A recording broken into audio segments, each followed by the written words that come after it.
Urakaza neza kuri Bizcom Aguka, ni YouTube channel ya Bizcom Limited, ikigo cy'ubushakashatsi na Zanchore Nunguke. Dutera inkunga imishinga yanyu, tubafasha gutegura imishinga yanyu, hanyuma tukanabafasha kwishyira mu bikorwa. Ni muri urwo rwego rero muri kano kanya munyemerere mbagezeho ubuhamya bwa bamwe muri ba rwiyemezamirimo bakiri batoya bagize igitekerezo, bagira umushinga, begera Bizcom, tubafasha kugitegura no kukinoza neza, hanyuma tubatera n'inkunga. Kuri ubu bakaba bari gukora business yabo neza. Nawe uhawe ikaze muri Bizcom Finance. Niba ufite igitekerezo, ufite umushinga runaka cyangwa se hari business usanzwe ukora ariko ubushobozi ni bukeya, ndagira ngo ukurikirane iki kiganiro twagiranye n'aba twafashije ba rwiyemezamirimo batoya, kore ko bakurikiye ibiganiro byacu tunyuza kuri social media, poste zacu, barangije bifuza kuba batugana. Va mu rujijo, tega amatwi. Nitwa Musengayezu Pio, nkorera kampani yitwa Heza Construction and Construction Limited, ikora ibijyanye n'ubwubatsi, supplying ibikoresho byo kubaka, shakira abantu ibyangombwa byo kubaka n'ibindi byinshi bitandukanye bijyanye n'ubwubatsi. Murakoze. Nanjye nitwa Nshimiyimana Sidio, muri kampani yitwa Heza Construction Limited. Nanjye ndi director wayo, ninjye ushinzwe gushaka ibiraka muri kampani. Nkuko nabivuze rero, ni ba rwiyemezamirimo batoya, tugiye kumva ubuhamya bwabo, baratubwira ni bantu ki, batangiye ryari, ndetse badusangize n'urugendo rwabo mu kwiyemeza imirimo. Baratubwira, baratuganirira byinshi bitandukanye, baratubwira amavu n'amavuko yabo, ese bakorera iyihe kampani, ikora ibiki, hanyuma baraza no kutubwira ku mbogamizi bagiye bahura nazo, batubwire ku ntumbero bafite, ari nako bari buze no kugira umwanya wo kugira inama n'abandi mufite business mukora ariko mudafite igishoro, n'abandi mwifuza gutangira business ariko mutazi ko mwatangira, na babandi mutazi ko mwakabaye mukora business cyangwa se mutazi ko ibitekerezo byanyu mwabibyaza inyungu. Ni muri iki kiganiro twagiranye batanga ubuhamya. Byose ndagira ngo mubikurikire ikiganiro mu cyumbe mukirangize, hanyuma muduhe ibitekerezo byanyu mutwandikira muri comment, mukande like, mukore share, ari nako nawe utarakora subscribe umubwira ngo ikore, urakanda kwa no magambo yanditsemo subscribe ari imbere izina Bizcom Aguka, hari itaza kamiso kenzo nakuga kandeho, kugira ngo inkuru nk'izi ngizi zaba rwiyemezamirimo biteje imbere, inkuru nk'izi ngizi zabaganye Bizcom Finance, tukabongerera ubushobozi, tukabagira inama nk'ikigo cy'ubujyanama, twangiza tukabahugura, tukanabatera inkunga mu mishinga yabo, bose uzabashe kuzikurikira. Heza Construction and Construction Limited ni kampani ikora imirimo y'ubwubatsi na supplying ibikoresho. Twayishinze ku itariki 20 z'ukwa gatandatu mu 2020, nibwo twabonye ubuzima gatozi. Igitekerezo cyavuye rero, twize ibijyanye n'ubwubatsi, tubisoje twishyira hamwe uko mutubona turi babiri, ariko hari n'uri dukorana wa gatatu tutari kumwe muri iki kiganiro. Twishyize hamwe rero dushinga iyo kampani, turagenda turandikisha muri RDB, dushaka ibyangombwa byose bigengwa na kampani. Iyo kampani rero tumaze kwishinga, twatangiye kujya gupiganirwa amasoko, ariko kubera ubushobozi bukeya tubashe kuyakora. Ariko ubu tugenda tubona ibiraka, tugakora, tukubakira abantu, tukabashakira ibyangombwa byo kubaka, tukabagezaho ibikoresho. Uro nawe waba ufite iyo mirimo y'ubwubatsi, warabuze abantu bagukorera neza, wajya utubwira tukagukorera. N'ibyo bikoresho bikeneye by'ubwubatsi byose, ibikoresho byose by'ubwubatsi tubikugezaho, wajya uduhamagara tukabikugezaho. Ndetse waba ufite n'umushinga wo kubaka ariko utarawushyira mu bikorwa, uratwegera tukakugira inama ukuntu wawukora ukawunoza neza. Kampani rero ifite ofisi Nyabugogo hejuru ya Beka, niho dukorera, mu nzu yo kwa Mano. Abazi Kigali mwajya muhadusanga, cyangwa se mukaduhamagara kuri nimero ikurikira 0784125209, iba no kuri WhatsApp.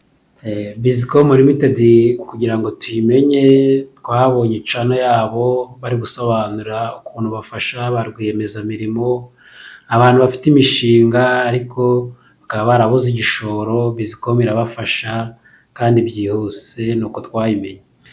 Tumaze kuyimenya twakomeje kujya dukurikira ibiganiro byayo, ikigenda icisha kuri channel.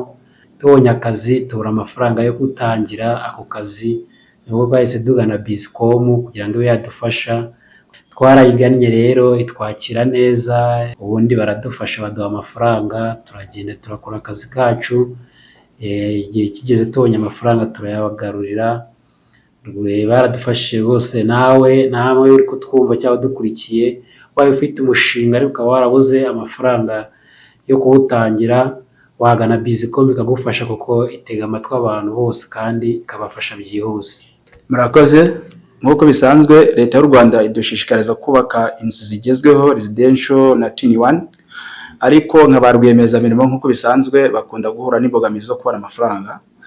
Ariko twaganye Bizicom, twumvishe kuri channel ndetse n'abandi ba rwiyemeza batubwira ko bagerageza gutanga amafaranga ku buryo bwihuse.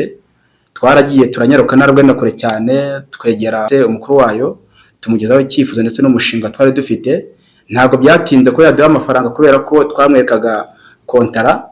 Baradufashije kandi ibintu birihuta cyane. Umuntu wese urimo kunyumva, tukimara kubona icyo kiraka twateye nambwe twegera ofisi. Tuhageze batubaza ko twaba dufite ingwate ya company, ariko twaje kugaragaza ko nta ngwate dufite.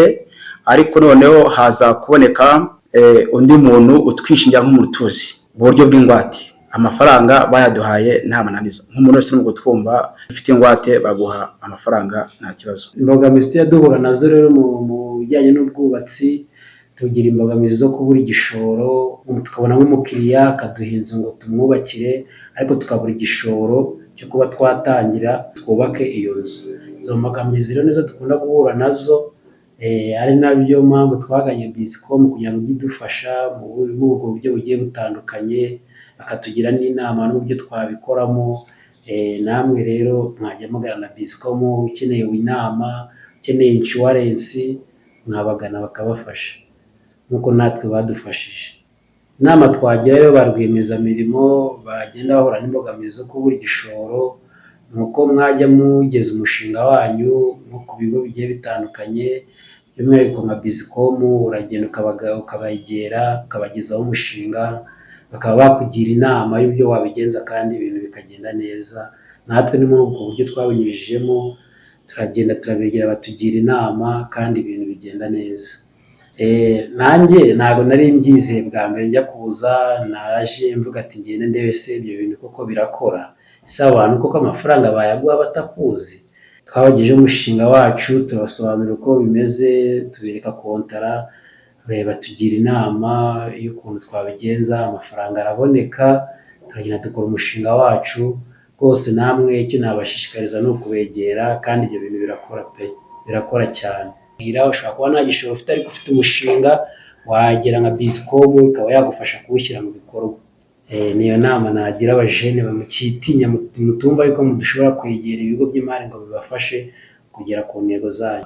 Ikintu cya mbere ni ukubyumvamo, ugatera intambwe, ukumva ko byanga byakunda gutangira ugomba gusoza, gushaka ari ugushobora, ukegera ibigo cyane cyane Bizicom, kuko niyo focusingaho, niyo mvugaho kubera ko ariyo mfashije, yari yatumye ntera intambwe. Bagashirika ubwoba, bagatera intambwe, bakaza bakegera ikigo cya Bizicom, kibafasha no kwiga imishinga. Waba ufite umushinga urawuzana, kandi kikabafasha no kwiga imishinga, bakabona amafaranga, iterambere rikaboneka ku buryo bworoshye kandi bwihuse. Ikintu cya mbere ni igitekerezo. Twishyize hamwe turi batatu ngo twabibabwiye, turabiganira, dushake amafaranga makeya yo kuba twashaka ibyangombwa bya kampani, turayibibona. Ubu ngubu tumaze kugura imashini zishushanya zigezweho, zino mashini zishushanya zikora amapura. Tumaze kugira n'ibindi bikoresho bikoreshwa mu byubatsi biciriritse. Ubwo murumva ko twagiye twiteza imbere. Amasomo y'ingenzi twaba tumaze kwigiramo ni uko ibintu byose bishoboka. Ujya gutangira ikintu wumva bidashoboka, ariko ukabona birashobotse. Nkuko ukumva wenda ko nta muntu wakugirira icyizere ngo aguhe akazi, ukabona akazi urakabonye. Iryo ni isomo. Cyangwa se ukumva ko utabona ayo mafaranga wenda yo kuba watangira, ukabona urayabonye. Iryo naryo ni isomo. amasomo yo amaze kuba menshi cyane kubera ko iyo ukishakisha uba ugifite ubwoba, ariko isomo rya mbere naje kubona ko iyo uteye intambwe ukitinyuka ugatinyuka icyo ushaka ukigeraho. Nk'ikindi kintu nakongeraho, nka kampani Heza Construction, kampani yubaka, ushobora kuba nawe ufite nk'amafaranga ariko wenda warabuze uko washora cyangwa warabuze aho wayashora, ushobora nko kutugana nawe tukaba twakorana, ukaza ukaba umufatanyabikorwa, ukaba umwambari wa kampani, tukaba twakomezanya urugendo. Cyangwa se ushobora kuba ufite igitekerezo nawe ariko warabuze amafaranga, nakugira inama yo kugana ibigo by'imari. Njyewe nagannye Bizicom, ariko nawe ushobora kugana n'ibindi bigo by'imari bikaba byagufasha. Ikindi nka kampani turubaka, mwajya muduhamagara tukabubakira rwose neza ku buryo bugezweho, twarabyize kandi tubikora neza. Dufite n'inzu twagiye twubaka, dufite ahantu henshi twagiye twubaka, wajya uduhamagara tukavugana tukakubwira n'uburyo ki tubikoramo. Hari imishinga myinshi y'ubwubatsi ushobora gukora ukazana muri Heza Construction Company ukabona amafaranga ku buryo bworoshye. Icya mbere ushobora kuzana ibyo bikwa by'ibyuma tugafatikanya kuko tuba dukeneye ibikwa tukaba tubicuruza, kuko urabona nk'igikwa ku munsi igikwa kimwe ni 500 kugikodesha. Buri umuzanye nk'ibikwa nka kontineri ukayikura hanze ukayizana tukagufasha no kuba twabiha abakiriya bacu, wabona amafaranga. Icyo ni icya mbere. Icya kabiri, nk'umuntu ushoramari wifuza ko twafatikanya ufite za vibreta za betunieri, nawe yatugana akaduhamagara tukatumufasha tukamurangira isoko, kuko byose turabikora. Za compacteri zose ni imashini dukenera mu bwubatsi kandi twebwe tudafite. Wowe twumva rero udukurikiye kuri channel, ubaye ufite izo mashini zose ahangaha 0788 49 16 hana nk'icyo nasorezaho nanjye, harimo nk'abantu baranacuruza ibyo bikoresho by'ubwubatsi, wahajya nawe wanaduhamagara tukagirana nk'ayo masezerano, twajya tubona akazi tukaza ukaduha ibikoresho tugakora, amafaranga yaboneka nawe tukayaguha hajeho n'inyungu yawe. Icyerekezo rero dufite nka kampani nka Heza Construction, twumva ko mu myaka 5 iri imbere dushobora kuba tuzaba turi ku rwego y'uko twaba natwe twiyubakira amazu yacu tukayagurisha cyangwa se tukayakodesha n'abakeneye. Ikindi nka kampani igenda yaguka, urumva natwe tubonye akazi duhereza akazi ku bandi bantu benshi, urumva muri make ifitiye ikintu imariye sosiyete muri rusange. Nawe ushobora kuba wenda uri umufundi ukaba wenda utabona akazi, mushobora kujya muduhamagara tukabaha akazi natwe mu gihe twakabonye, cyangwa se n'indi mirimo yose ijyanye n'ubwubatsi mwajya muduhamagara tukabafasha. Murabyumviye rero, batubwiye urugendo rwabo muri business, batuganirije byinshi bigiye bitandukanye, baduhaye ubuhamya bugeze gute busobanutse. Nawe uhawe ikaze muri Bizicom Finance, tugufashe gutera imbere, tugufashe gutegura imishinga yawe, ari nako tukongera n'ubushobozi niba usanzwe muri business. Address yacu rero irasobanutse. Hano mu Rwanda dukorera ku Muhima mu nyubako ya RD muri etage ya mbere.